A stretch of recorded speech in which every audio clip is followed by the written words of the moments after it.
지난 시간 우리는 요셉은 형통의 사람이었고 믿음의 사람이었음을 함께 나누었습니다.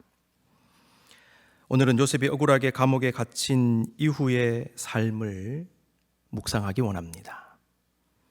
믿음 지키고 영적으로 승리했음에도 불구하고 곧이어 엄청난 육신적 환난을 다시 경험한 요셉에게 하나님 어떻게 역사하셨는지 함께 살펴보고 우리의 삶에 적용해 보기를 원합니다.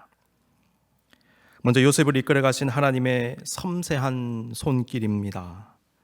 요셉의 억울함을 아시는 하나님은 그를 감옥 속에서 세심하게 돌보셨습니다. 먼저 하나님은 보디발을 통해서 잘 돌보아 주셨습니다. 보디발 장군은 자신의 아내로부터 요셉이 자신을 겁탈하려고 했다는 말을 듣고는 크게 화를 내었습니다. 19절입니다. 그리고는 요셉을 잡아 옥에 가두었는데요, 그것은 왕의 죄수를 가두는 곳이었습니다. 39장 20절, 이에 요셉의 주인이 그를 잡아 옥에 가두니 그 옥은 왕의 죄수를 가두는 곳이었더라. 요셉이 옥에 갇혔으나. 여러분, 보디발의 입장에서는 잘못한 요셉을 감옥에 가두는 것은 당연한 것이었으리라 생각됩니다. 그런데 우리는 이 장면을 보면서 한 가지 질문할 수 있게 됩니다. 왜 보디발은 자신의 아내를 성폭행하려고 한 요셉을 죽이지 않고 감옥에 가두는 것으로 일을 마무리했을까요? 바로왕의 채찍꾼으로서 막강한 권력을 가진 보디발은 노예 신분에 불과한 요셉이 다른 사람도 아닌 자신의 아내에게 못된 짓을 하려고 했다는 말을 들었을 때에 요셉을 당장 죽일 수도 있었을 것입니다. 격분했지 않습니까? 그런데 그 대상이 노예입니다. 당시 노예는 사람 대우 못 받았지요. 단칼에 죽일 수 있습니다. 설사 요셉이 노예가 아니라 하더라도 당시 고대 근동 지역에서요, 간음은요 사형에 해당하는 죄였습니다. 누구든지. 보디발은 왜 요셉을 죽이지 않았을까요? 아마도 보디발은 자신이 매우 신임하고 아끼던 요셉을 쉽게 죽이지 못한 것으로 보입니다. 요셉은 단칼에 죽이기에는 너무나 아까운 사람이었습니다. 아울러 어떤 학자들은 보디발이 자신의 아내가 말하는 대로 다 믿지 않았기 때문이라고 분석하기도 합니다. 본문에 기록된 보디발의 아내는요, 행실이 좋지 못한 여인이었습니다. 우리가 읽어서 알지 않습니까? 보디발도 자신의 아내가 어떤 사람인지를 잘 알고 있었을 것입니다. 따라서 자신의 아내의 말을 완전히 믿을 수는 없었지만 그렇다고 요셉이 죄가 없다는 명확한 증거도 없기 때문에 그에게 일정 수준 이상의 벌을 내릴 수밖에 없었을 것입니다. 그리고 차마 죽이지는 못하고 감옥에 가둡니다. 요셉이 갇힌 감옥은 보통 감옥이 아니라 왕의 죄수를 가두는 특수 감옥이었습니다. 보디발이 요셉을 이 감옥에 들어가게 한 것도 요셉을 위한 일종의 배려일 수 있습니다. 우리는 이 과정에 개입하신 하나님의 역사를 볼 수 있어야 하겠습니다. 하나님은 보디발의 생각과 결정에 개입하신 겁니다.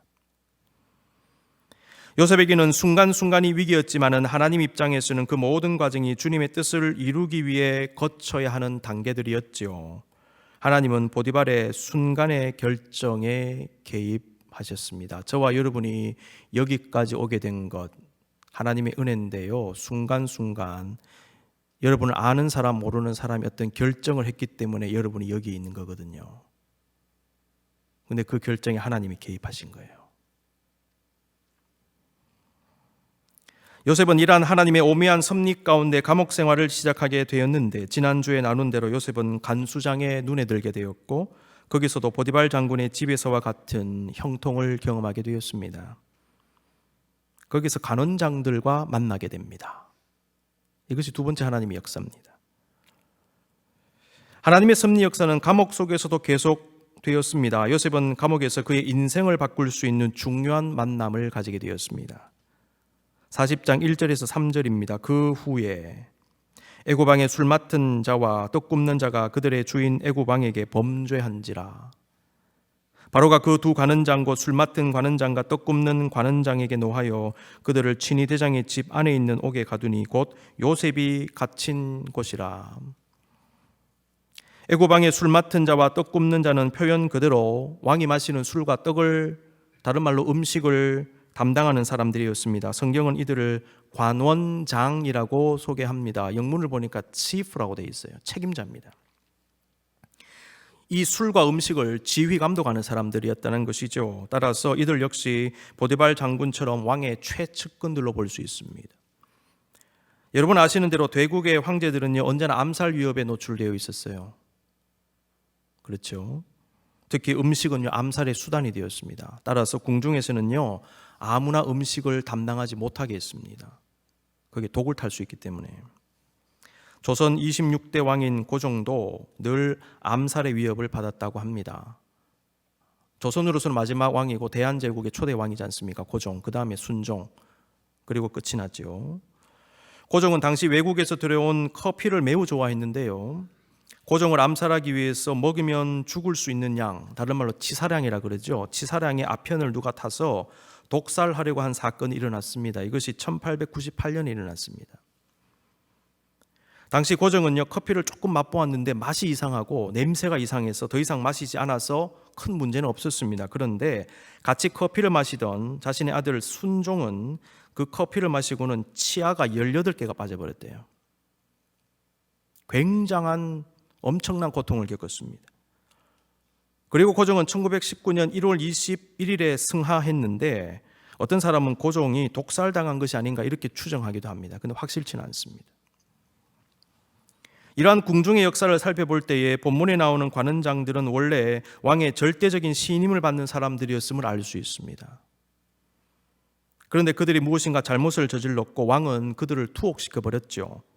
그런데 그 감옥에서 요셉을 만난 것입니다. 하나님은 보디발을 통하여 요셉이 그들과 직접적인 관계를 가지도록 만드셨습니다. 그냥 같이 있으면 잘 모를 수 있죠. 친밀해지지 않을 수 있습니다. 그런데 하나님은 바로 교제할 수 있도록 상황을 만들어 가십니다. 40장 4절, 친위대장이 요셉에게 그들을 수종들게 하매 요셉이 그들을 섬겼더라. 그들이 갇힌 지 여러 날이라. 보디발은 두 관원장을 특별 대우해 주었습니다. 특히 요셉의 능력을 알고 있던 보디발은 요셉이 그 두 사람을 섬기도록 조치합니다. 중요한 것은 요셉이 두 관원장을 만난 것은요, 그의 인생을 바꾸는 계기가 되었다는 것입니다. 여러분, 인생은 만남으로 시작되고 만남으로 전개가 됩니다. 세상에 태어난 것은요, 근본적으로 내가 알지 못한다 할지라도 창조주 하나님과 만나는 거예요. 근데 우리가 이 세상에 나기 전부터 하나님이 이미 우리를 알고 계셨습니다. 하나님께서 창조하신 세상과 우리에게 보내주시는 사람들과도 만나는 것입니다. 인간의 태어남, 살아감, 그 모든 것은 사실 만남입니다. 그리고 우리의 생명이 다하여 죽으면 우리는 성삼일체 하나님 앞에 다시 서게 되고, 그때 우리가 늘 예배하고 기도하고 찬양하던 그분을 얼굴과 얼굴을 마주하며 만나게 될 것입니다.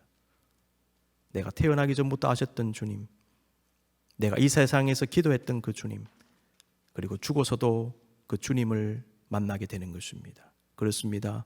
우리의 존재는 만남의 존재입니다. 인생은 만남입니다. 만남을 통해 전개됩니다. 요셉의 파란만장한 인생 역시 중요한 만남을 통해 계속 전개가 된다는 사실, 여러분 깨달으실 수 있기를 바랍니다.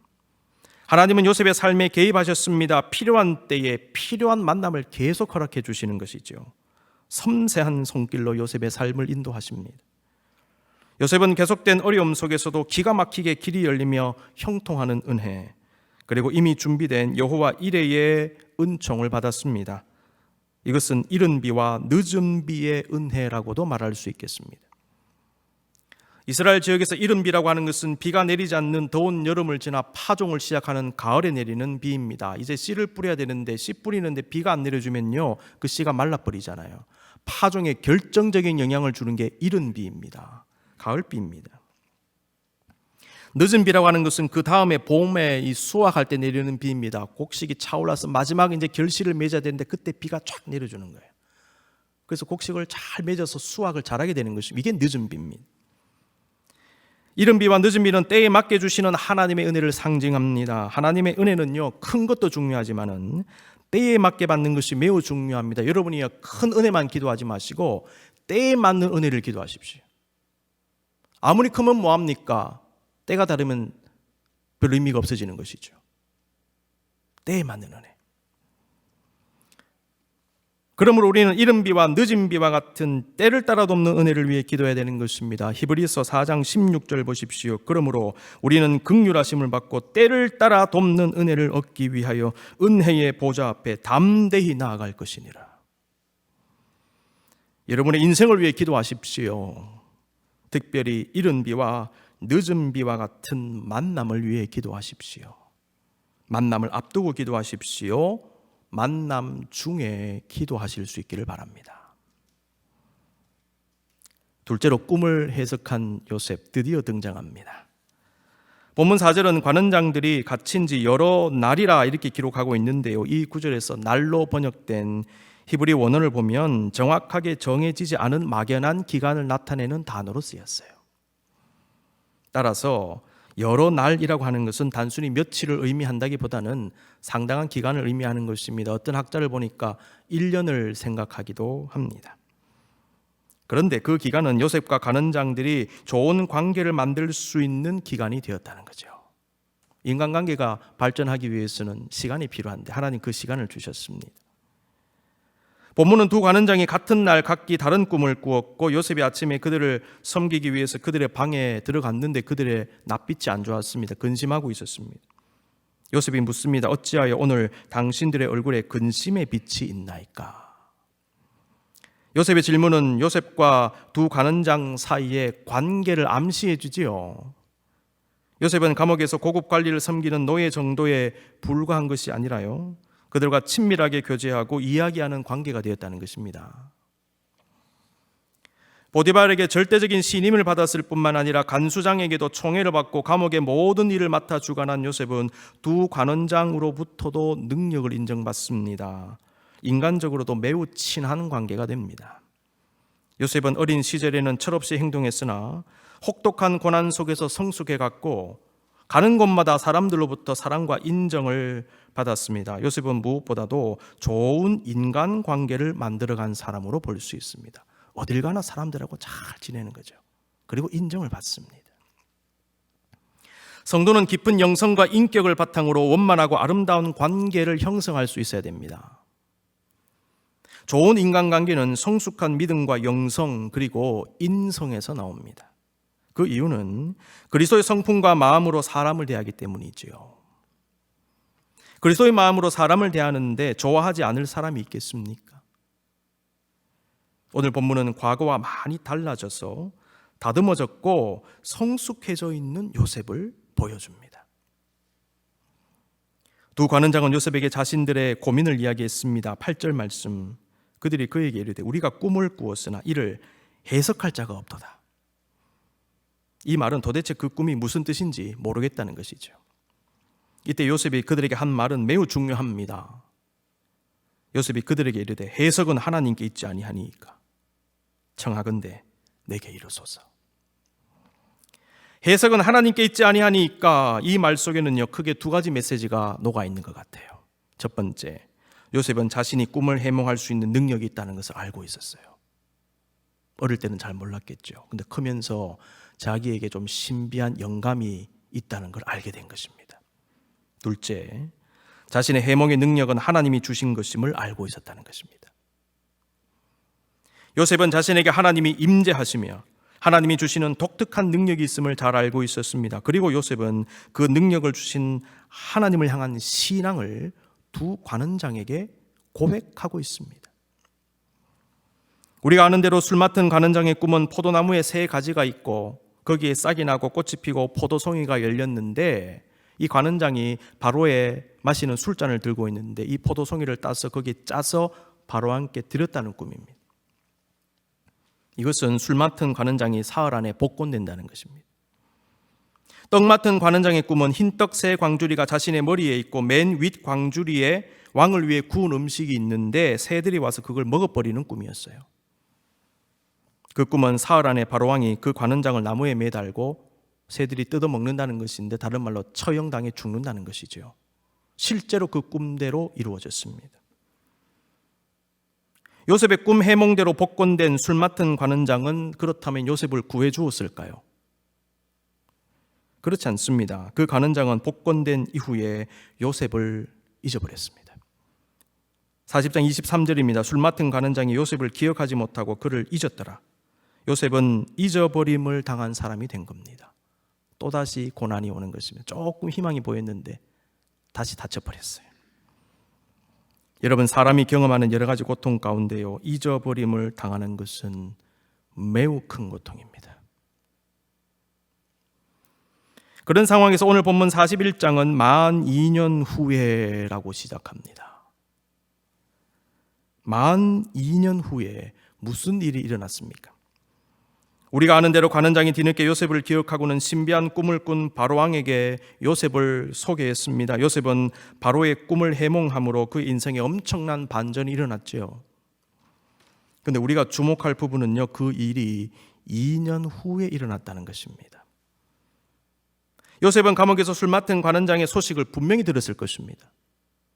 왜냐하면 왕의 죄수들이 갇히는 것이니까 궁중 소식들이 돌 수밖에 없어요.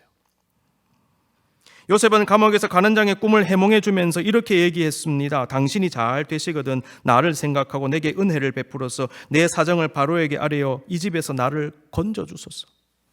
나는 히브리 땅에서 끌려온 자요 여기서도 옥에 갇힐 일은 행하지 아니하였나이다. 이렇게 말했어요.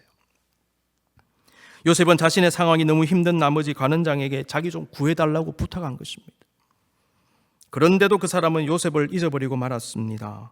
요셉은 술 맡은 관원장이 자기를 구출해 줄 수 있는 유일한 사람이라고 생각했을 터인데 그 사람이 감감무소식이니 요셉은 얼마나 실망했겠습니까? 요셉의 입장에서는 그 2년의 시간이 고통이었겠지만 사실은 하나님은 요셉이 상상치도 못하는 일을 추진하고 계셨습니다. 그런데 우리가 생각해 볼 것은요, 설사 관원장이 복권되고 난 후에 바로 요셉을 기억하여서 요셉을 구해주려고 했다 한들 그것이 요셉에게 무슨 유익이 되었겠는가 하는 것입니다. 같이 한번 생각해 보십시다. 요셉은 가나안 땅에서 잡혀온 노예에 불과했지요. 더구나 자신의 주인의 아내를 성폭행하려고 했다는 죄를 뒤집어 쓰고 있었어요. 요셉이 석방될 수 있는 명분은요, 매우 약했습니다. 설령 요셉이 감옥에서 석방된다 하더라도 그는 여전히 노예에 불과했고 애굽에서는 그저 노예로 살아갈 수밖에 없었을 것입니다. 그런 의미에서 석방은 큰 의미가 없다는 거지요, 그 당시에. 요셉의 인생이 바뀐 것은 바로왕의 꿈을 해몽했기 때문입니다. 그 사건 하나가 요셉의 삶을 바꾸었습니다. 그런데 바로왕이 꿈을 꾼 것은요, 관원장이 복직이 되고 난 후에 2년이 지나서입니다. 만 2년 후에 바로가 꿈을 꾼죠. 바로왕의 꿈은 애국과 주변 국가들 전체에 영향을 주는 대풍년 그리고 대흉년과 관계된 것이었습니다. 하나님은 그 일대 지역 전체에 대한 어떤 계획을 가지고 계셨던 것입니다. 그 시점이 바로 2년 후입니다. 그리고 때가 되었을 때 바로왕은 예언적 꿈을 꾸게 되었고 바로 그때 요셉이 꿈 해몽자로 절묘하게 나서게 됩니다. 하나님은 정교하게 준비된 계획을 섭리 가운데 진행시키고 계셨습니다. 그러한 하나님의 큰 계획 속에 요셉이라고 하는 한 사람의 구원 계획이 들어가 있었던 것이죠. 그리고 요셉의 구원을 통해 가정이 구원을 받고 가정이 구원을 받음을 통해서 이스라엘 민족 공동체가 형성되는 거대한 꿈이 지금 작동이 되고 있었던 것입니다. 요셉이 꿈을 해몽하는 순간 그를 둘러싼 모든 문제가 한순간에 해결되어 버렸습니다. 바로왕의 꿈을 해몽한 요셉은 바로왕의 절대적인 신임을 받게 되었고 생각지도 못하게 국무총리가 되어버립니다. 요셉이 국무총리가 된 이상 그가 그토록 바랬던 석방은 물론이거니와 노예의 신분도 벗게 되었고 그를 괴롭힌 범죄의 누명도 일순간에 사라집니다. 보디발 장군은 물론이거니와 그의 아내를 비롯해서 더 이상 요셉을 통제하거나 괴롭힐 수 있는 사람은 없어지게 된 것입니다. 더 나아가서 지금까지 노예로 팔려와서 당한 말할 수 없는 고난과 고통도 한순간에 보상받게 되었습니다. 여러분이요, 이것이 바로 하나님의 역사입니다. 하나님이 열어주시면요 다 열리는 것입니다. 위에서 열리면 밑에가 풀리는 것입니다. 큰 것이 해결되면요 그 속에 있는 작은 것들은 덤으로 열리는 거예요. 여러분, 그래서 너무 자잘한 데 매달리지 마십시오.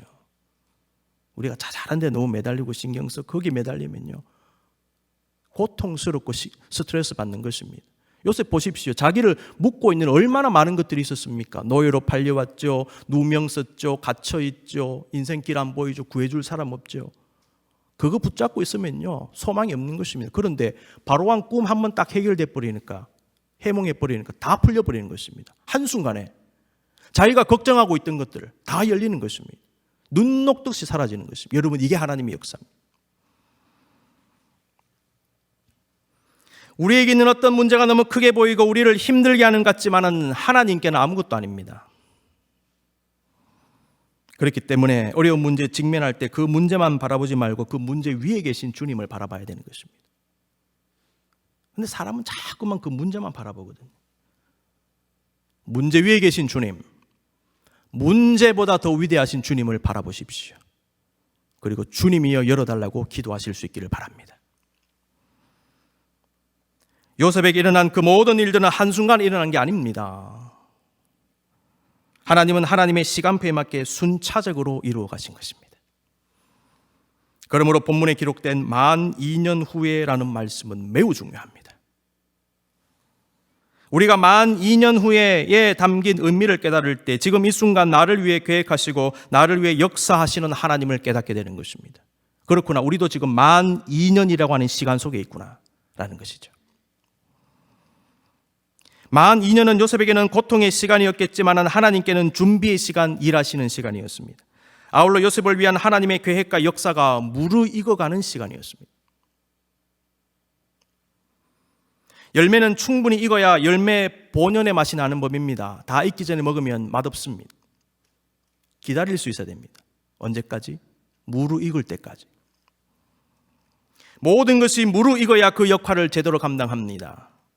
사람도 마찬가지죠. 영성도 인격도 실력도 무르익어야 하는 것입니다. 하나님은 그때까지 준비하고 성숙하게 하시며 때가 찰 때까지 참고 기다리게 하시는 것입니다. 그렇습니다. 하나님의 뜻과 이끄심을 믿는 사람들은 기다릴 수 있어야 합니다. 우리에게도 영적 만 2년이 주어짐을 알아야 합니다. 우리에게도 직업의 현장, 사업의 현장, 사역의 현장에서 꾹 참고 기다려야 하는 영적 만 2년이 있습니다. 조금 힘들다고, 어렵다고 그 기간을 내 마음대로 단축하려고 하고 끝내려고 하고 뛰쳐나가려고 하면 안 될 것입니다. 기도를 깊이 해보면 하나님께서 나에게 원하시는 기도의 분량과 시간이 있다는 사실을 깨닫게 될 때가 있어요. 기도를 계속하면 육신의 욕구나 다양한 잡생각들 때문에 기도 자리를 박차고 일어나고 싶은 충동이 오거든요. 이건 기도 훈련 좀 받아보시면 오는 것입니다. 그럴 때 기도 자리를 떠나고 싶은 마음도 들지만 왠지 모르게 내 마음이 허락하지 않고 평안하지 않는 마음이 들면서 비록 힘들더라도 그냥 조금 더 앉아서 기도해야 되겠다는 생각을 가지게 돼요. 하나님께서 계속 나를 좀 붙잡고 계시는 것 같을 때가 있어요. 여러분, 인간관계도 마찬가지 아닙니까? 관계가 정진되기 위해서는 시간이 필요합니다. 시간 투자하지 않는 관계 정진이 어디 있습니까? 하나님 관계도 마찬가지라는 거죠. 그러니까 기도 생활 해보면 하나님이 나에게 원하시는 기도의 분량이 있는데 기도하면 할수록 이 분량은 늘어납니다. 그리고 그 모든 기간을 채웠을 때, 시간을 채우고 분량을 채웠을 때 말로 다 할 수 없는 깊은 평안과 만족감이 내 안에 스며드는 거예요. 그때 기쁜 마음으로 일어나 나의 일을 하러 가는 것입니다. 하나님은 우리의 다양한 삶의 자리에서 다양한 상황 속에서 우리에게 주어진 기간 영적 만 2년을 참고 견디며 나가기를 원하십니다. 그럼 언제까지, 어느 만큼 해야 됩니까? 그 부분은 주님 앞에 올려드리고 기도하면 하나님께서 선하게 인도하시고 깨닫게 하실 것입니다. 그러므로 내가 목회자이든 아니든 관계없이 나의 일, 나의 시간, 나의 때, 나의 장래를 위해 주님과 계속 상의하면서 기도하십시오. 결정의 기준은 나의 욕심, 내가 힘든 것, 내 기분 등이 아니라 주님의 뜻, 영광, 사명임을 잊어서는 안 됩니다. 아무리 좋아도 주님께서 그만하라고 하면 그만해야 되는 것이죠. 아무리 힘들어도 주님이 좀 더 하라고 하시면 정하신 때까지 할 수밖에 없어요. 예를 한번 들어볼까요? 모세의 경우입니다. 모세는 가나안 땅 입성 직전에 그 땅에 너무 들어가고 싶었고 여전히 건강했고 백성들을 인도할 수 있는 기력이 남아 있었습니다. 신명기 34장 7절입니다. 모세가 죽을 때 나이 120세였으나 보십시오. 그의 눈이 흐리지 아니하였고 기력이 쇠하지 아니하였더라. 모세 입장에서 한번 생각해 보십시오. 내가 지금까지 40년 고생했는데 내가 가나안 땅 좀 들어가면 뭐가 문제인가? 하나님, 나 좀 더 할 수 있습니다. 나 아직 눈이 흐려지지 않았습니다. 기력이 있습니다. 허락해 주십시오. 기도했지 않습니까? 그런데 하나님은 가나안 땅에 들어가지 못하게 하셨고요. 거기서 멈추게 하셨습니다. 더 할 수 있었고 본인도 원했습니다. 그런데 하나님은 탁 멈추시는 거예요. 반대로 엘리야는 아합 왕과 이스벨 왕비의 핍박 속에 목숨 걸고 사역했는데 도피 생활 중에 너무 힘들어서 하나님 이제 더는 못하겠습니다. 제가 저를 죽여주시옵소서 그랬거든요. 나 여기서 끝내게 해주십시오. 그런데 하나님이 그를 먹이시고 위로하시고 영적으로 다시 일어나게 하심으로 하나님께서 정하신 기간까지 사역을 감당하게 하시고 후계자인 엘리사를 세우신 후에 사역을 마무리하게 하신 거예요. 케이스가 반대죠. 그래서 우리는 하나의 케이스만 생각하면 안 된다는 것이죠. 주님, 저는 어떤 길을 걸어가야 됩니까? 이게 중요하다는 것이죠. 그리고는 불말과 불병거를 타고 죽음을 경험하지 않고 하늘로 승천하는 엄청난 영광을 얻었습니다. 이게 엘리야의 최후의 순간입니다. 성경의 인물 가운데 엘리야 선지자는 죽음을 경험하지 않고 하늘나라로 간 극소수의 사람들 중에 한 사람이 되었습니다. 만약 엘리야가 힘들다고 자신에게 부여된 기간 전에 중도 포기했다면 그는 지금 우리가 아는 엘리야가 되지 못했을 것입니다. 불말과 불병거를 타고 승천하여 하늘나라에 바로 입성하는 영광의 주인공은 되지 못했을 것입니다. 하나님은 자신에게 부여된 영적 만 2년을 견뎌낸 주의 백성들에게 요셉처럼 예비하신 복과 은혜를 주시는 것입니다. 성경은 요셉이 그 2년 동안 어떻게 지냈고 어떻게 견뎠는지 구체적으로 기록하지는 않습니다. 그러나 그 앞부분에 나오는 요셉의 믿음의 모습을 묵상해 볼 때에 요셉은 기약 없이 계속되는 감옥 생활을 오직 하나님을 향한 믿음으로 견뎌내었으리라 충분히 짐작해 볼 수 있습니다. 요셉은 하나님이 자신을 위해 무엇인가 반드시 하실 것이라는 믿음을 가지고 오직 하나님 한 분 바라보며 지독한 고난의 여정을 묵묵히 걸어갔습니다. 감옥에서 요셉은 다음과 같은 기도를 드리며 하루하루를 보내지 않았을까 생각해 보았습니다. 시편 123편 1절과 2절입니다. 우리 다 같이 한번 읽어볼까요? 하늘에 계시는 주여, 내가 눈을 들어 주께 향하나이다. 상전의 손을 바라보는 종들의 눈같이, 여주인의 손을 바라보는 여종의 눈같이 우리의 눈이 여호와 우리 하나님을 바라보며 우리에게 은혜 베풀어 주시기를 기다리나이다. 사랑하는 성도 여러분, 우리가 척박한 인생길을 걸어가며 오늘 또 소망을 가질 수 있는 이유는요, 하나님이 여러분의 삶에 개입하시기 때문입니다. 우리의 삶의 현실이 답답하고 무엇인가 막혀있는 듯한 생각이 들지라도 오늘 또 힘을 내어 내 발걸음 하나를 옮길 수 있는 이유는 하나님이 여전히 우리를 위해 준비하시고 꿈이 무르익도록 역사하시기 때문입니다. 그러므로 여러분의 삶 속에 하나님의 뜻이 이루어지기를 기도하십시오. 때를 따라 돕는 은혜를 기도하십시오. 좋은 만남을 기도하실 수 있기를 바랍니다. 우리가 통과해야 되는 영적 만 2년을 잘 견디게 해달라고 기도하십시오. 무엇보다 세상 그 무엇이 아닌 오직 하나님 한 분만을 바라보며 영적으로 승리하게 해달라고 기도하시기 바랍니다.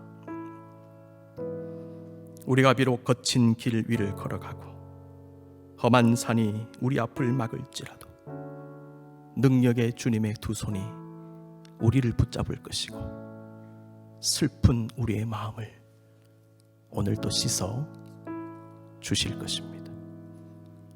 요셉에게 역사하신 하나님의 역사가 오늘 또 여러분 모두에게 함께 하시기를 간절히 기원합니다.